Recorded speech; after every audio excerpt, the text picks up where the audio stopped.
রাজশাহী বিশ্ববিদ্যালয়ে ৮ দফা দাবিতে ক্লাস ও প্রশাসনিক কার্যক্রম বন্ধ রেখে পূর্ণ দিবস কর্মবিরতি ও অবস্থান ধর্মঘট পালন করছেন শিক্ষক কর্মকর্তা ও কর্মচারীরা।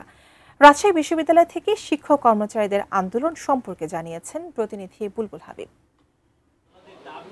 আজকে চতুর্থ দিনের ন্যায় রাজশাহী বিশ্ববিদ্যালয়ের শিক্ষক কর্মকর্তা কর্মচারীরা তাদের যে কর্মসূচি সেই কর্মসূচি পালন করছেন। আজকে পূর্ণ দিবস কর্মবিরতি চলছে, সকাল ৯টা থেকে ৫টা পর্যন্ত পূর্ণ দিবস কর্মবিরতি। সব ধরনের ক্লাস, পরীক্ষা এবং যে প্রশাসনিক কার্যক্রম সেগুলো বন্ধ রেখে এখানে এই রাজশাহী বিশ্ববিদ্যালয়ের প্রশাসন ভবনের সামনে শিক্ষক কর্মকর্তা কর্মচারীরা তাদের এই দাবির প্রতি সমর্থন জানিয়ে এখানে অবস্থান নিয়েছেন এবং তারা এই কর্মবিরতি পালন করছেন।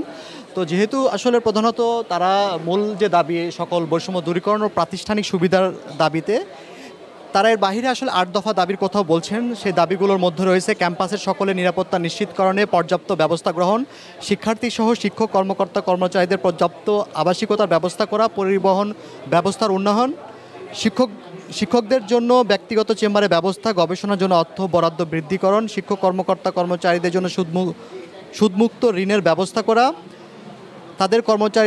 তাদের সন্তানদের জন্য শিক্ষা প্রাতিষ্ঠানিক সুবিধা প্রদান, দাপ্তরিক কাজের পরিবেশ উন্নয়ন এবং ফ্যাসিবাদ, দুর্নীতিবাজ ও নিপীড়কদের দ্রুত বিচার ও শাস্তি নিশ্চিতকরণ।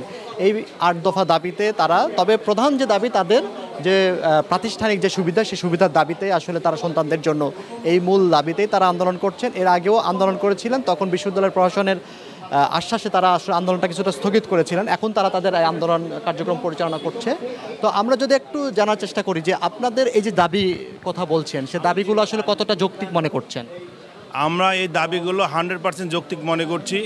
আমরা বিশ্ববিদ্যালয়ে বসবাস করব, আমরা আমাদের নিরাপত্তা চাইবো না, তাহলে তো এটা হতে পারে। আমরা সকলের নিরাপত্তা চাই।